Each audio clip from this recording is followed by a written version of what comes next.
আজকের এই আলোচনা সভার সম্মানিত সভাপতি কারাগারের সিনিয়র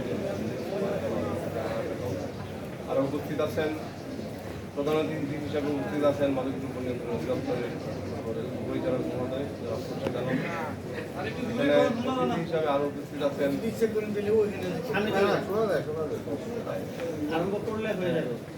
আমাদের সহকারী সার্জন মহোদয় ডক্টর প্রবীণ পাল এবং আরো উপস্থিত আছেন অতিথি হিসাবে জনাব শাহরুখুল ইসলাম জেলার ময়মনসিংহ কারাগার এবং আপনারা যারা আছেন সবাইকে আমার শুভেচ্ছা এবং অভিনন্দন। আপনারা সবাই কেমন আছেন? এর আগেও আমরা কিন্তু দুইবার আমি এখানে এসেছি, আপনারা কেউ কেউ হয়তো ছিলেন। আমি কিছু বিষয় নিয়ে কথা বলেছি, তাতে কি আপনাদের কোনো উপকার হয়েছে? আপনারা যদি এটা মানেন তাহলে এখান থেকে কিছু না অবশ্যই উপকার পাবেন। তো আমরা এর আগে আলোচনা করেছি মাদক কি, মাদকের ক্ষতিকর দিক কি কি বিষয় আমাদের রায় চলতে হবে যে মাদক থেকে দূরে থাকার জন্য, তাই না? আমি আজকে একটু কথা বলবো একটা ছোট্ট বিষয় নিয়ে, যে মাদককে না বলতে শিখতে হবে। মাদককে না বলুন, সেটা একটা ছোট্ট বিষয়, কিন্তু এর গুরুত্ব অনেক বেশি। আমরা যদি মাদককে না বলতে পারি, এই একটা বিষয় যদি আমরা সিরিয়াস ভাবে নেই, তাহলে আমরা মাদকাসক্ত হব না, এটা আমি নিশ্চিত।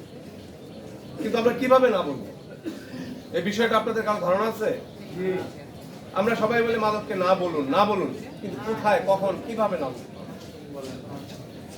আপনি যখন দেখবেন যে আপনার সামনে কোনো মাদক হাতছানি দিচ্ছে, আপনাকে ডাকছে, হ্যাঁ, আপনাকে বিভিন্নভাবে প্ররোচিত করছে এবং কেউ উৎসাহিত করছে, তখনই আপনার মাদককে না বলতে হবে।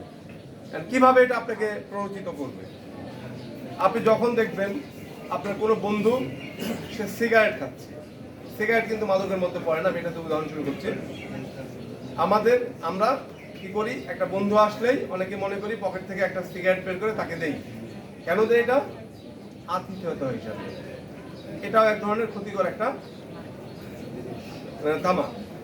এটাকে আমরা কিন্তু অনেকে না বলতে পারি না, তাই না? আপনার বন্ধু যদি আপনাকে বলে এক কাপ চা খাও, একটা সিগারেট খাও, আমরা কি না বলতে পারি? এখানে আমাদেরকে স্ট্রং থাকতে হবে, যে বলতে হবে যে না, আমি সিগারেট খাই না, তুমি আমাকে দিয়েছো বা দেওয়ার চেষ্টা করছো, তোমাকে ধন্যবাদ, কিন্তু আমি সিগারেট খাই না, তুমিও খেও না, এটা ক্ষতিকর, যদি তুমি খাও তারপর আমি খাবো না। এই যে আমাদের যে চক্ষু লজ্জা, একজন দিল তাই আমাকে খেতে হবে, এই যে একটা ধারণা নিয়ে আমরা থাকি। একজন মানুষের বাড়িতে আমি গেলাম বা তার কাছে গেলাম, সে আমাকে কিছু অফার করলো, দিতে চাইলো, আমি মনে করি যে না, সে আমাকে ভালোবেসে জিনিসটা দিল, আমি কিভাবে না করবো, এই ধরনের একটা ধারণা কাজ করে না আমাদের, এটা কাজ করা যাবে না।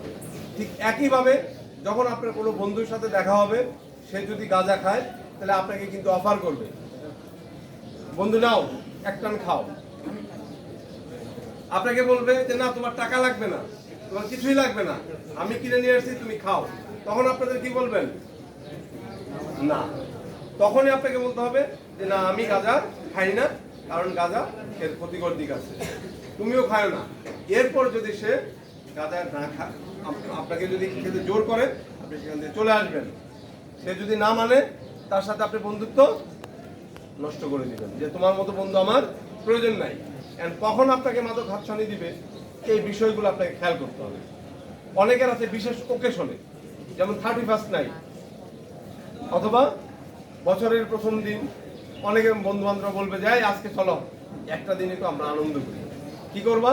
যে ঠিক আছে, একটু মদ কিনে নিয়ে আসি, পেন্সিল কিনে নিয়ে আসি, আমরা সবাই খাবো। হয়তো আপনি 5জন বন্ধুর সাথে একত্রিত হয়েছেন খুশ গল্প করার জন্য, একটু ভালো সময় কাটানোর জন্য। তখনই একটা বন্ধু কি করবে, মদের বোতল একটা কিনে নিয়ে আসবে, যে দোস্ত আজকে তোদেরকে খাওয়াবো, আজকে আমাদের আনন্দের দিন, আজকে ঈদের দিন, আজকে আমার জন্মদিন। এই বিশেষ দিনগুলোতে আপনাকে কিন্তু বলবে নাও তোমরা খাও, আমি তোমাদের খাওয়াবো। সেই সময় আপনাকে না বলতে হবে। এই যে পরিস্থিতিগুলোতে আমরা না বলতে পারি না, আমরা মনে করি আমার সাথে 5জন আছে, 5জনই মদ খাচ্ছে, আমি কি করে না খেয়ে বসে থাকি। এই যে ধারণা, এখান থেকে এই পর্যায়ে আমাদেরকে স্পষ্টভাবে বলতে হবে না, আমি মদ খাই না, মদ খারাপ জিনিস, এটা আমাদের লিভারকে নষ্ট করে দেয়, আমাদের কর্মশক্তি শেষ করে দেয়। এটা আমি কখনোই খাবো না। আপনাকে শক্তভাবে স্ট্রংলি না করতে হবে। প্রয়োজনে সেই অনুষ্ঠান থেকে, সেই পরিবেশ থেকে আপনি চলে আসবেন, কিন্তু আপনার মাদক খাওয়া যাবে না। এই অবস্থা কি পারবেন আপনারা? আপনারা অনেক ক্ষেত্রে আমরা দেখেছি যে এরকমও কিছু লোক আছে জেলখানা থেকে বের হয়ে যায়, বাসায় যাওয়ার আগেই তার এক বন্ধুর সাথে দেখা হয়ে যায়। যে জায়গায় বসে গাঁজা খাইতো তার পাশ দিয়ে যাওয়ার সময় দেখা হয়ে যায়। এমনও আমি দেখেছি, আমার বাস্তব অভিজ্ঞতা আছে, তারা সেখানে বসে খেয়ে, সে কিন্তু সুস্থ, সে যদি মাদক না খায় তার শরীরে কোনো প্রতিক্রিয়া নেই, অথচ তার ওই বন্ধুর সাথে দেখা বলছে, বন্ধু বলতে দোস্ত অনেকদিন পরে আসছস, আজকে আমি তোকে খাওয়াবো। সে কিন্তু ভালোবেসে আপনাকে নিয়ে কি করবে, একটা গাঁজা খাওয়াবে। আর আপনি গাঁজার দিকে চলে গেলেন মানে কি, একটা ভুল পথে, ভুল ট্র্যাকে আপনি হাঁটা শুরু করে দিলেন। তৎক্ষণাৎ যদি আপনি ওখান থেকে ফিরে আসতে পারেন তাহলে আপনি সঠিক পথে থাকতে পারবেন, অন্যথায় আপনি পারবেন না। এর জন্য আপনার প্রবল ইচ্ছা শক্তি থাকতে হবে যে না, আমি আর গাঁজা খাবো না।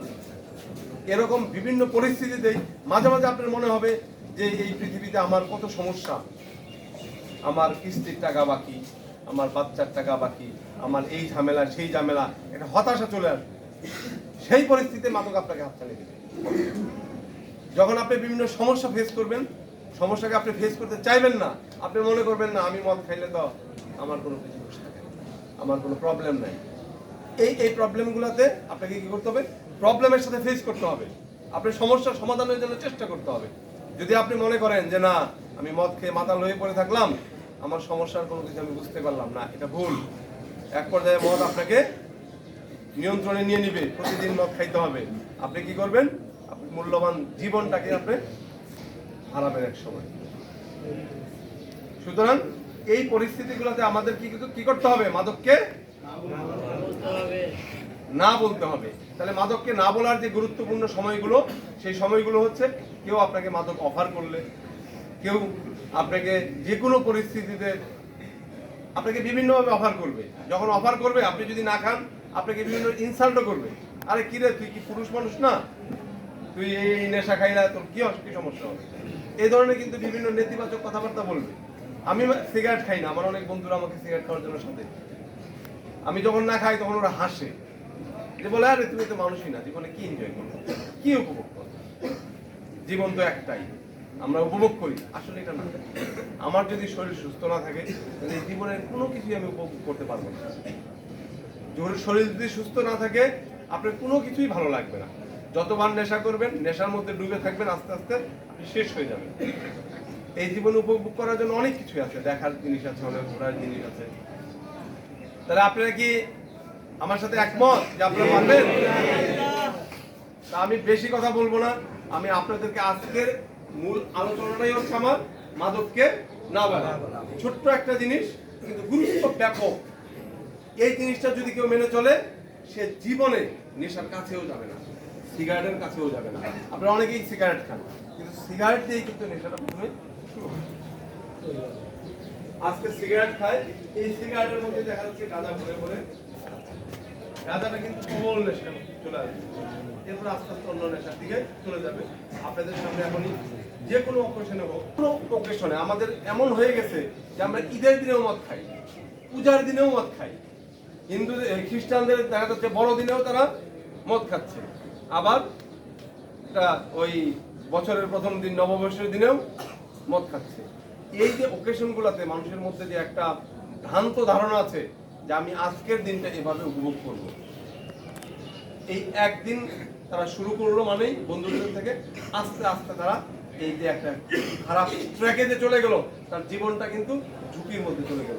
আপনি একটা জিনিস মনে রাখবেন, এই পথ থেকে ফিরে আসা খুব কঠিন। আপনারা কিন্তু অনেকেই আছেন এখানে মাদকাসক্ত ছিলেন,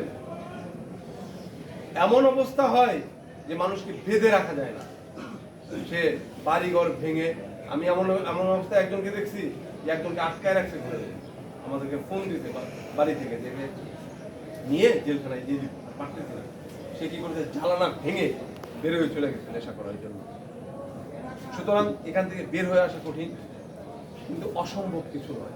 আপনারা যদি এখনো চেষ্টা করেন, আপনারা যে জেলখানায় আছেন, মাদক পাচ্ছেন না, এই ভালো আছেন, এইটা আপনাকে ধরে রাখতে হবে। আপনি যদি বাড়িতে থাকতেন কখনোই আপনি পারতেন না। নেশার যখন আপনার মধ্যে যখন একটা প্রত্যাহারজনিত প্রতিক্রিয়া শুরু হয়ে যাবে, তখন শরীরে এত যন্ত্রণা হবে, এত কষ্ট হবে, সেটা নিবারণ করার মতো ক্ষমতা আমাদের অনেকেরই থাকে না। এই কারণে আপনারা যে এখানে আসছেন, এই কিছুটা দিনের জন্য, কেউ হয়তো 1 মাস 15 দিন 2 মাসের জন্য আসেন, এই দিনটাকে আপনারা মনে করবেন যে আপনাদের একটা টার্নিং পয়েন্ট। আপনি যে খারাপ রাস্তা থেকে ঘুরে টার্নিং পয়েন্ট নিয়েছেন, ওই রাস্তায় যদি আপনি আর না যান, তাহলে আমার বিশ্বাস আপনারা সুস্থ থাকতে পারবেন। আর আপনারা সবাই যারা আছেন সুস্থ যখন থাকবেন, তখন আপনাদের কি হবে, একটা কাজ করতে পারবেন, কিছু ইনকাম করতে পারবেন, আপনার পরিবারের যা প্রয়োজন সেটা আপনি মিটাইতে পারবেন, যার জন্য আপনাকে ভালো এই পথটা আপনি ধরে রাখতে পারবেন। আর যদি খারাপ পথে চলে যান, তাহলে কখনোই আপনার পরিবারের চাহিদা মেটাতে পারবেন না, আপনার পরিবারের খরচ বহন করতে পারবেন না, শরীরে তো কাজ করবে না, শরীর নেশার জন্য ছটফট করবে। সকালে খাবেন, বিকালে কি খাবেন সেটার জন্য খালি খুঁজবেন। সো আপনারা, আমি আশা করি যে মাদককে আপনারা না বলবেন, মাদক থেকে দূরে থাকবেন, এবং আপনারা সবাই সুস্থ এবং সুন্দর একটা জীবন আপনারা ধারণ করবেন, এই প্রত্যাশা রেখে আমি আজকের বক্তব্য শেষ করছি।